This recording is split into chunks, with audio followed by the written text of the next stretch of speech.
यह है रामपाल की अज्ञान का धंधा। ठीक है, इसको जो जीवन में लाई वो सीधा नरक में जाई।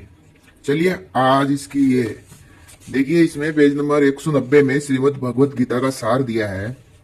और ये क्या बता रहे हैं, देखिए अध्याय 18 श्लोक 62 में कहा है कि अर्जुन सर्व भाव से उस परमेश्वर की शरण में जा, उसकी कृपा से तू परम शांति को तथा सतलोक शाश्वत स्थान को प्राप्त होगा। ठीक है, ये सतलोक ये अपने मन गणत कर दिया है, सब कुछ मन गणत किया इस बाबा ने।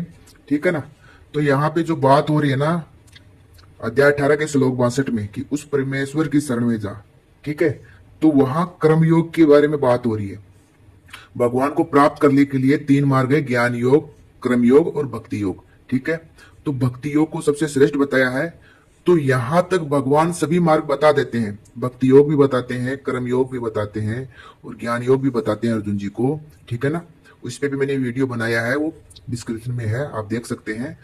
तो यहां तक भगवान कर्म योग बताते हैं। ठीक है, जो वह परमात्मा सबके हृदय में विराजमान है। ठीक है ना, उसके बाद आगे भगवान कहते हैं कि भक्त को श्रेष्ठ बताया, तू तो मेरी शरण में आ जा। आगे 66वें श्लोक में कहते भी भगवान, क्योंकि भक्ति श्रेष्ठ बताया, भक्त भगवान कहता है, तो सगुण रूप से भगवान सामने ही थे, तो ऐसे बता रहे हैं।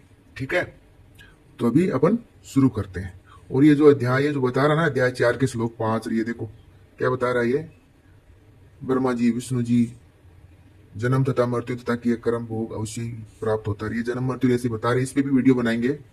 और ये इधर ये देख लीजिए, जो संसार रूपी वृक्ष बनाया है, ये कहाँ पे है, कौन से ग्रंथ में है, कौन सी पुराण में है, कहाँ पे कौन से उपनिषद में है। ठीक है, इसका हमें प्रमाण दीजिए। ठीक है, अपने मन गणत बना दिया ये, है, इस पे भी अपन वीडियो बनाएंगे। सारी की सारी रामपाल की पोल खोलेंगे। ठीक है ना, तो आप बने रहिए। चलिए अभी इसकी अच्छी सी पोल खोल देते हैं। ये 13वां अध्याय है। देखिए, सांख्य योगी तो निराकार की उपासना करते हैं, जिसका आकार नहीं है, उनको ब्रह्म बोलते हैं। ठीक है, और कर्म योगी परमात्मा की उपासना करते हैं, तो विराट रूप, संसार को ही विराट रूप मान के भगवान का। ठीक है ना, अभी भगवान यहाँ 13वां अध्याय में 13वां श्लोक से परमात्मा के बारे में बता रहे हैं। ब्रह्म तो निराकार हो गया और परमात्मा विराट रूप को बताते हैं, उसके बारे में अभी बताएंगे। और सगुण साकार वो तो भगवान। ठीक है ना, भक्त भगवान बोलते हैं, कर्म योगी परमात्मा और ज्ञान योगी ब्रह्म बोलते हैं। ठीक है ना, एक ही परमात्मा। अब परमात्मा का स्वरूप देखिए, वह परमात्मा सब जगह हाथों और पैरों वाले, सब जगह नेत्रों, सिरों और मुखों वाले तथा सब जगह कानों वाले हैं। वे संसार में सबको व्याप्त करके स्थित है। वे परमात्मा संपूर्ण इंद्रियों से रहित है और संपूर्ण इंद्रियों के विषयों को प्रकाशित करने वाले हैं, आसक्ति रहित है और संपूर्ण संसार का भरण पोषण करने वाले हैं, तथा गुणों से रहित है और संपूर्ण गुणों के भोक्ता है।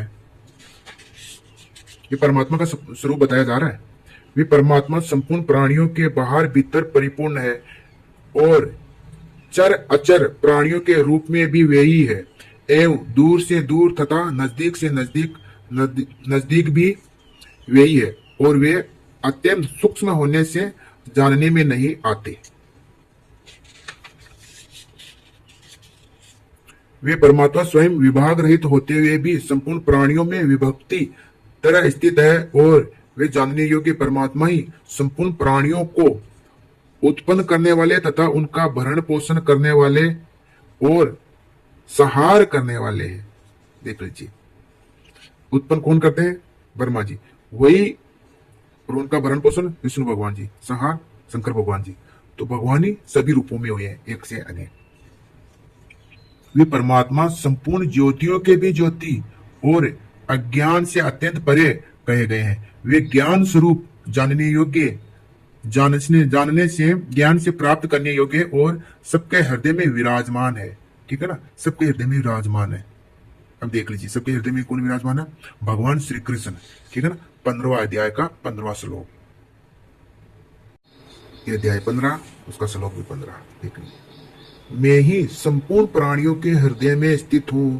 ठीक है ना, देख लीजिए, भगवान बता रहे हैं, तथा मुझसे ही स्मृति, ज्ञान और अपोहन, संशय आदि दोषों का नाश होता है।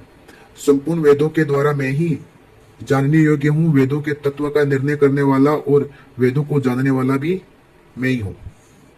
ठीक है, यह 18वां अध्याय है, उसका 61वां श्लोक। देखिए, हे अर्जुन, ईश्वर संपूर्ण प्राणियों के हृदय में रहता है और अपनी माया से शरीर रूपी यंत्र आरूढ़ हुए संपूर्ण प्राणियों को उनके स्वभाव के अनुसार भ्रमण कराता रहता है। ठीक है, संपूर्ण प्राणियों के हृदय में कौन है? श्री कृष्ण भगवान। 15वां अध्याय का 15वां श्लोक में बताया आपको। हे भारत वंशोदव अर्जुन, तू सर्व भाव से उस ईश्वर की ही, देख लीजिए तब आया ना, उस ईश्वर की ही शरण में चला जा। उसकी कृपा से तू परम शांति संसार से सर्वथा उपरति को और अविनाशी परम पद को प्राप्त हो जाएगा। ठीक है ना, ये यहाँ पे निराकार की बात बता दी भगवान, जो सबके हृदय में परमात्मा विराजमान है। ठीक है ना, अब आगे देखिए, यह गुहे से भी गुहेतर शरणागति रूप ज्ञान मैंने तुझे कह दिया। अब तू इस पर अच्छी तरह से विचार करके जैसा चाहता है वैसा कर। भगवान ने निराकार की भी बता दी, साकार की भी बता दी, परमात्मा प्राप्ति का सारे उन्होंने बता दिया। ठीक है ना, जितने भी मार्ग है सारे बता दिए, यहाँ पे ये बातें बता दी। ठीक है ना, ज्ञान योग, कर्म योग, भक्ति योग, सारे के सारे भगवान ने बता दिए, यहाँ पे बता दिया ना। अब तू जैसा चाहता है वैसा कर, सारे मार्ग बता दिया। अब आगे देखिए भगवान क्या कहते हैं। सबसे अत्यंत गोपनीय सर्वोत्कृष्ट वचन तू फिर से मुझसे सुन। अभी भगवान फिर से बता रहे हैं, सो गोपनीय है ना, जो सबसे गोपनीय है वो फिर से सुन बोल रहे हैं। वचन तू फिर से सुन, इसका मतलब पहले भी ये वचन भगवान सुनाए हैं। ठीक है ना, देखिए, फिर से मुझसे सुन, तू मेरा अत्यंत प्रिय मित्र है, इसलिए यह विशेष हित की बात मैं तुझे कहूंगा। ठीक है ना, अब कौन सी बात जो पहले सुनाई थी वो देखिए। तू मेरा भक्त हो जा, मुझ में मनवाला हो जा, मेरा पूजन करने वाला हो जा और मुझे नमस्कार कर। ऐसा करने से तू मुझे ही प्राप्त हो जाएगा, यह मैं तेरे सामने सत्य प्रतिज्ञा करता हूं, क्योंकि तू मेरा अत्यंत प्रिय है। ठीक है ना, देख लीजिए, ये सगुण साकार की बात करती भगवान ने कि तू मेरा भक्त हो जा तो सारी के सारे मैं संभालूंगा। ठीक है ना, वो तू मुझे प्राप्त होगा, ये सत्य प्रतिज्ञा भी भगवान करते हैं। ठीक है ना, मेरा भक्त हो जा, ये बात पहले भी कही है। ठीक है, इसीलिए भगवान फिर आगे क्या कहते हैं, संपूर्ण धर्मों का आश्रय छोड़कर तू केवल मेरी शरण में आ जा, मैं तुझे संपूर्ण पापों से मुक्त कर दूंगा, चिंता मत कर। देख लीजिए, ठीक है ना, संपूर्ण पापों से तुझे मुक्त कर दूंगा और परमपद प्राप्त करा दूंगा, ये भगवान बता रहे हैं। अब देख लीजिए यहां पे ये जो बताए हैं ना कि ये वचन ये पहले भी भगवान ने बताए हैं, इसीलिए तो भगवान ने बोले ना यहाँ पे तू फिर से सुन, वचन तू फिर से मुझसे सुन। ये कहां पे बताए थे पहले, ये आपको दिखाता हूं 9वां अध्याय में। चलिए, ये अध्याय 9 है, उसका श्लोक नंबर 34 देख लीजिए। तू मेरा भक्त हो जा, मुझ में मनवाला हो जा, मेरा पूजन करने वाला हो जा और मुझे नमस्कार कर। इस प्रकार अपने आप को मेरे साथ लगाकर मेरे प्राण हुआ तू मुझे ही प्राप्त होगा। ये देख लीजिए, इसीलिए भगवान बोले थे कि ये फिर से सुन। ये बात भगवान 2 बार बताए, भक्त को सबसे श्रेष्ठ बताया। ठीक है ना, भक्त के लिए सब कुछ भगवान ही कर देते हैं, उसको ज्यादा कुछ कठिनाई नहीं आती है।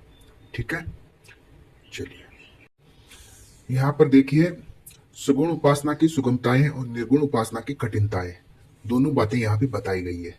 ठीक है, थोड़ा सा मैं आपको संक्षेप में बता देता हूं। देखिए, संसार की आसक्ति ही साधन में क्लेश देती है। ठीक है ना, संसार की आसक्ति अपने को साधन में क्लेश देती है, परंतु सगुण उपासक इसको दूर करने के लिए भगवान के ही आश्रित रहता है। ठीक है ना, वह अपने भगवान का ही बल मानता है। यहाँ उदाहरण दिया, देखिए, बिल्ली का बच्चा जैसे माँ पर निर्भर रहता है, ऐसे ही यह साधक भी भगवान पर निर्भर रहता है, भगवान ही उसकी संभाल करते हैं।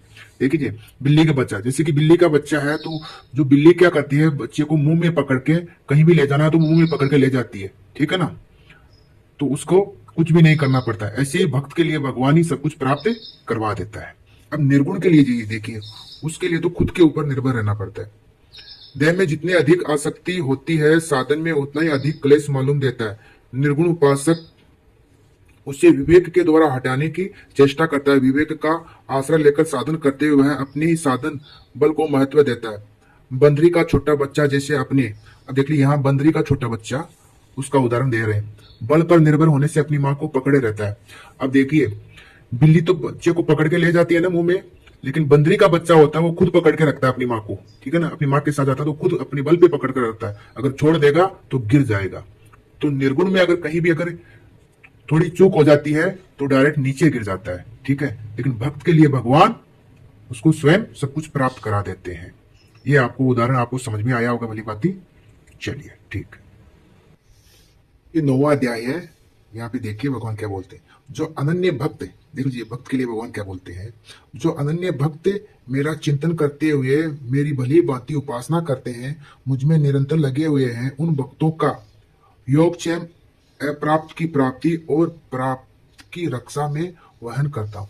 देख लीजिए जो भी हमको प्राप्त करना है वो भगवान हमारी सहायता करके हमको प्राप्त करा देते हैं। लेकिन कर्मयोगी और सांख्य योगी वो अपने ज्ञान द्वारा खुद प्राप्त करते हैं, ठीक है। उनमें बहुत ज्यादा कष्ट है, लेकिन भक्त के लिए भगवान उनकी सहायता करके उनको सब कुछ प्राप्त कर देते हैं, और जो उनके पास है उनकी रक्षा भी भगवान स्वयं करते हैं, ठीक है ना। ये है।